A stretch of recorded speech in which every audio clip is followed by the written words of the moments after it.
Howdy folks, this is Anarcho Bacon. I'm going to be recording a tutorial on programming EF Johnson, mostly 5100 ES and 5300 ES radios. The process is going to be very similar for the older X platform radios. However, if you're using a 5100 in particular, you really should be using the ES platform. It's superior. So I am running a Windows XP virtual machine inside of Ubuntu.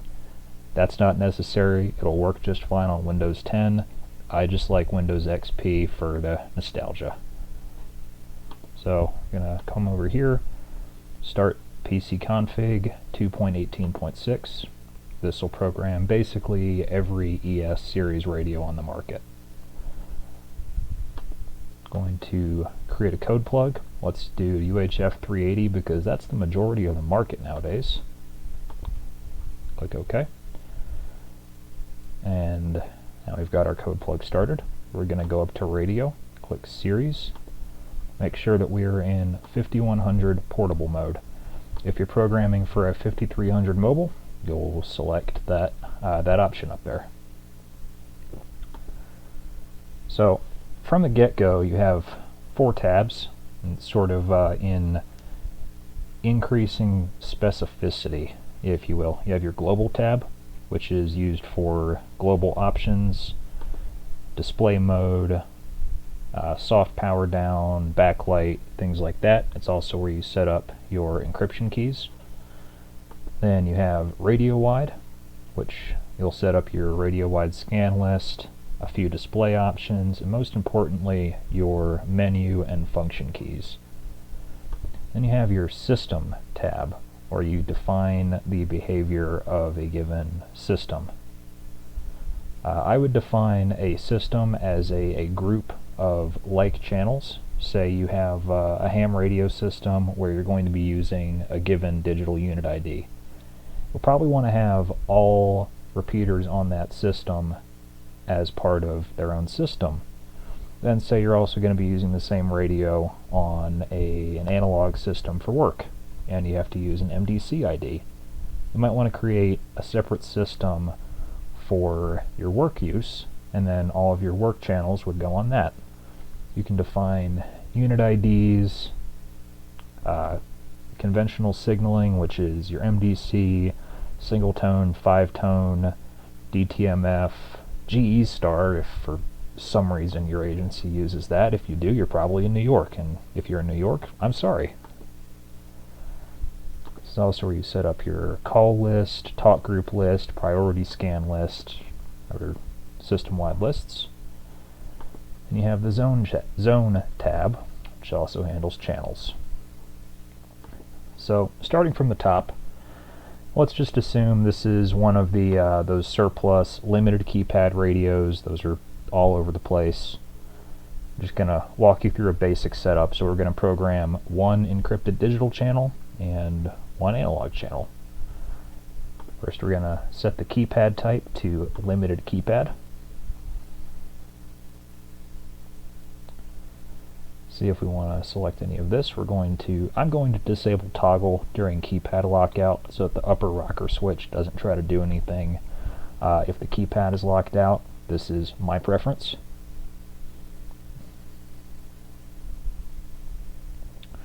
For alert tone and key press tone volume, we're going to use -60. If it's set to 0, that works for the mobiles, but the portables, their tone volumes are set a lot louder, relatively speaking. So I like to use -60. It keeps it from deafening you. And let's go to mic levels. For analog,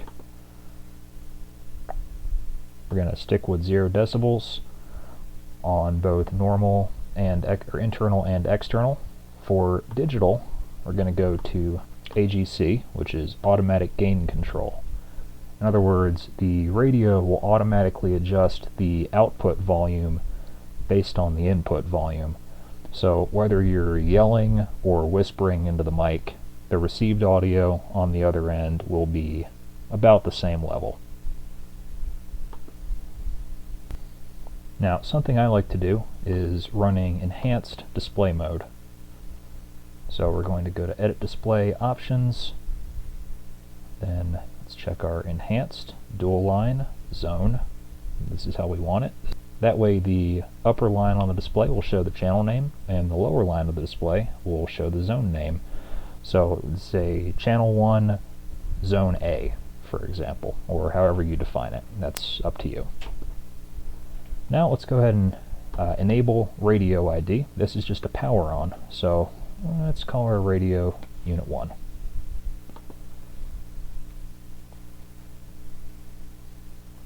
Next, we're going to go to the second page of the global tab. We're going to make sure that key management, make sure that our keys are in SLN CKR mode. That's essential if you're working with a KFDTool, KFDShield, any of the open source key loading equipment. I'm going to click Keys Table. So the number is essentially the key ID. So SLN is a location number. So let's just say SLN is 10. And the key alias is AES 10. Let's go with that. Now something very important here is that we turn infinite key retention on. If IKR or infinite key retention is turned off, it's going to behave like a military radio. You'll have about 30 seconds when changing the battery before the radio dumps its key fill. If we turn this on, the keys are saved in non-volatile memory, and you can turn the radio off, you can pull the battery out of the radio for a year. You go put a charged battery in it, when it turns on, your keys will still be there. Now there are certain applications where you might want to turn IKR off if it's say some really sensitive application, but I think for most of us running IKR on will be acceptable. Now let's go to radio wide. We're going to turn on a clear alert tone. This just gives you a quick beep on key up if the channel that you've selected does not have encryption turned on.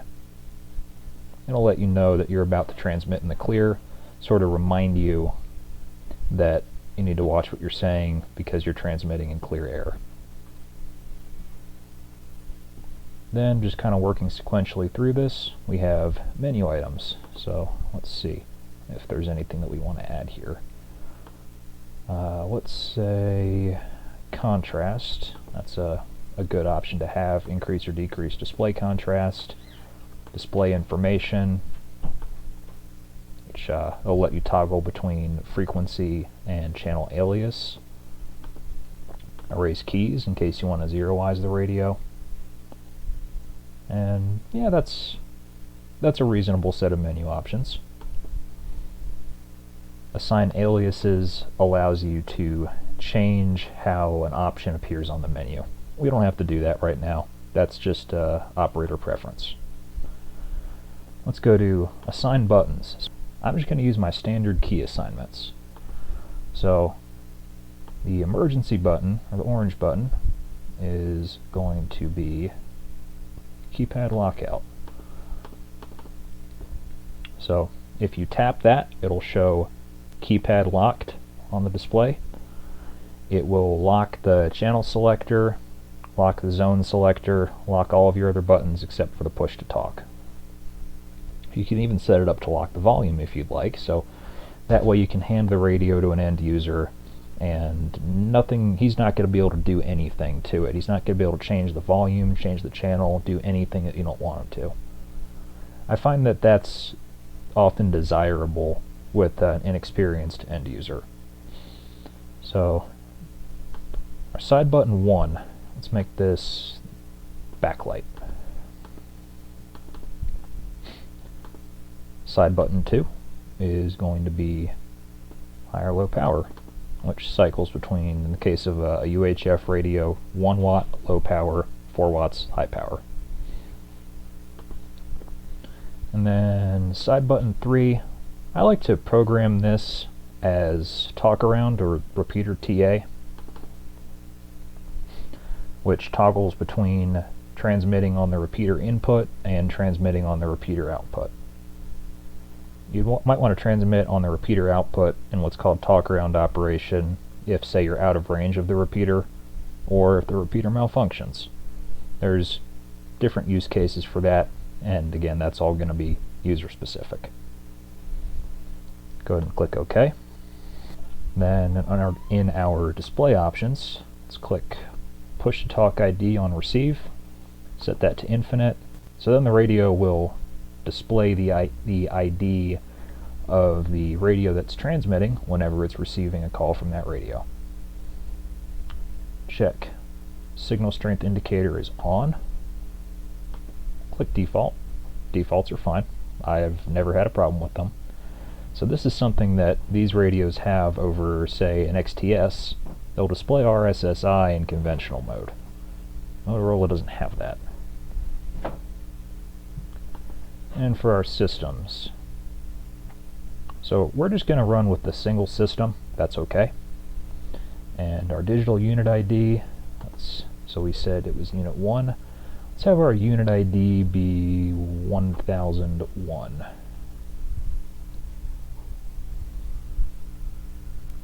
Before I forget, PCConfigure defaults to using hex or hexadecimal input. We're going to turn that off. We just want to use decimal. It's a lot easier that way. You see how this unit ID changed? When we typed in 1001, it was in hex mode. Hex 1001 is equal to decimal 4097. So let's set it back to 1001 decimal in the digital unit ID field, which is what P25 will use. System alias, let's call it bacon. Why not? Then in our system lists, we're going to go to call list. Click edit list. See, this is our list of unit IDs. If there's if the unit ID that the radio is receiving a call from is on this list, it'll show the alias on the radio's display. So let's add one. Call unit 1. It's our own, but which makes it easier that way. And we're going to add unit 2, say 1002, unit 3, 1003. So then if the radio receives a call from another radio with unit ID 1002, then unit 2 will show up on the screen.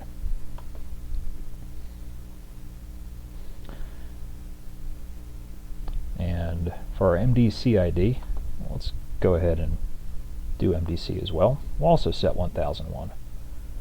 In conventional signaling, we look at MDC. I'm going to set the initial delay to 200 milliseconds just to account for the time it might take for a repeater or another radio to open squelch, especially if it's scanning. That way your MDC ID will hopefully appear correctly. Click OK. ANI, analog signaling type. Let's set it to MDC. Go over to page 2. Check everything here. This all looks to be pretty well okay.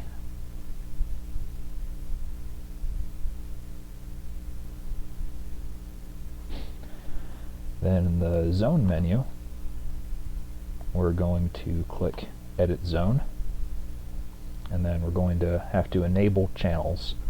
So channel 1, let's set this up as our secure digital channel. So down here we'll select digital P25 and we'll activate channel 2. Set it to analog.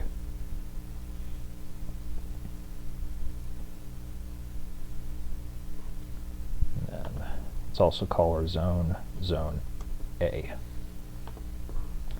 So see here our channels populate in this list here. We have channel 1 and channel 2. Notice that the options available for them are different because channel 1 is digital and channel 2 is analog. There's different settings available. So channel 1, let's go ahead and call it secure.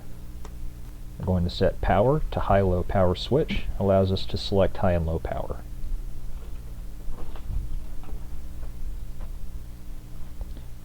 Our frequency, let's go with 464.500 on both transmit and receive.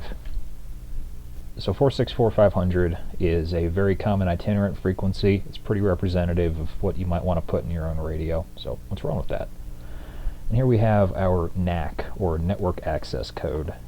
Think of the NAC as the P25 equivalent to a CTCSS or a DCS tone.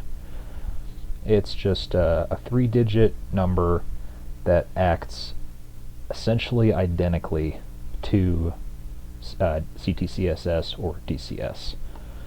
So we're going to make our NAC 123 on both transmit and receive. See that NAC 123 decimal is also NAC 7 Bravo in hexadecimal. In our security settings, we'll go ahead and override talk group security settings. Talk groups are mostly irrelevant for conventional use. That feature is mostly used for trunking operation, with the exception of some applications like, say, an MMDVM hotspot. So our strapping mode will be strapped secure. Our key PID is 1.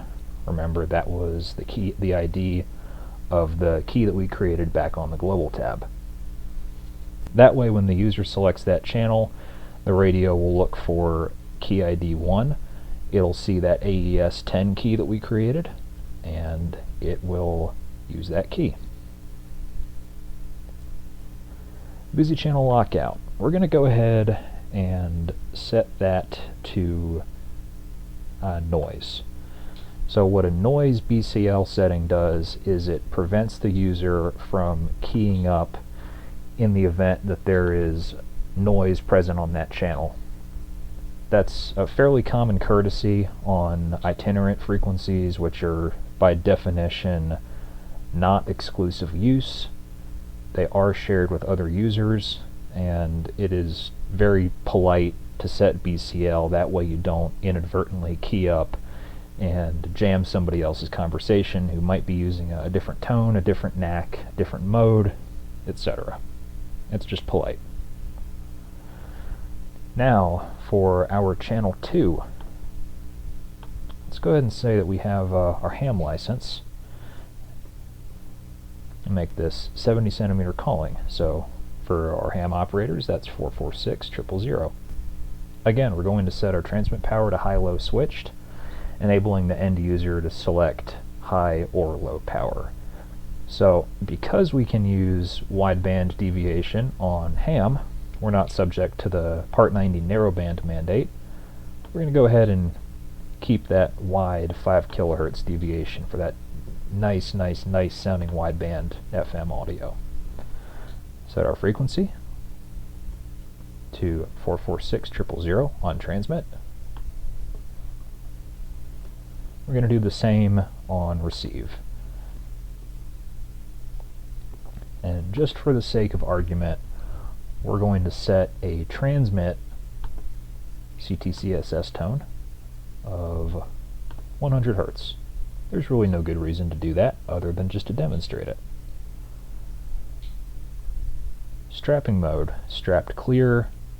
Again, this is an analog channel, and getting these radios to do secure net or DES XL is a bit difficult, and I don't have the hardware to do it.